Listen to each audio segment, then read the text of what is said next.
Finished my report on Big Vader on the Steve Austin Show Unleashed.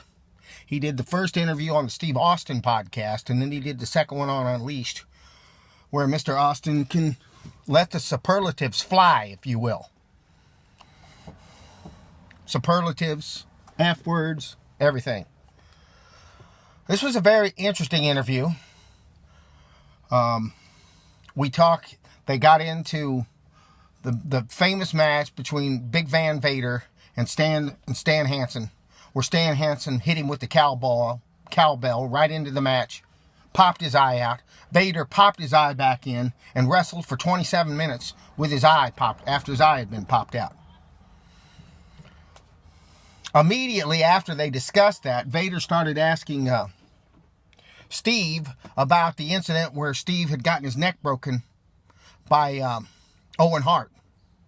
And they were conciliatory to each other as far as how tough they were to do what they did and how they were, and they talked about it. And they showed that they were really real people, real wrestlers. You know, because you'll find that a lot of the punks and a lot of the weasels in the world will sit around talking about who's better. Well, these guys who had actually been in the game and done tough things, they actually sit around bragging on each other, not bragging on themselves, which was a very good lesson. He talked a lot about his tour in Japan, how he got there, how he just got major heat, how the guy who brought him in lost to him on purpose, and how he just turned him into a major heel, and how he sold tickets for 4 years, how he was over there. Talked about his run in the WCW, his run in the WWE, and he spent a lot of time talking about Harley Race, the toughest man on God's green earth. I love Harley Race. Evidently, Harley Race has got like the strongest hands of any human on the planet. Nobody could outdo him in the finger wrestling. Evidently, even though Harley was about 260, 270 in his day, and Big Van Vader's a 400-pounder, legitimately, they couldn't finger wrestle. He said Harley's hands were twice as big as his. I also finally looked up the difference between a shoot and a work, because Austin kept saying it was a shoot.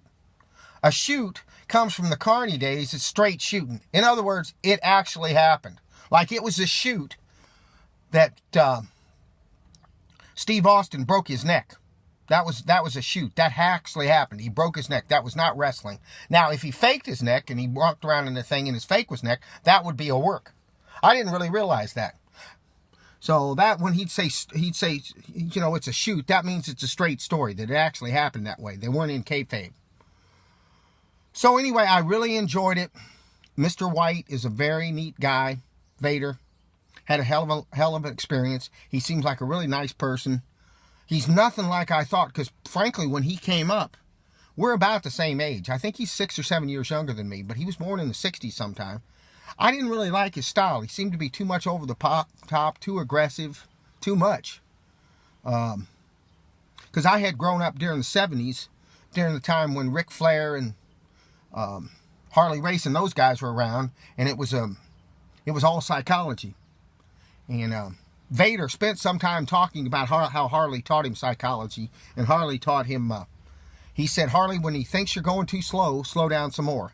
And Vader said it always worked.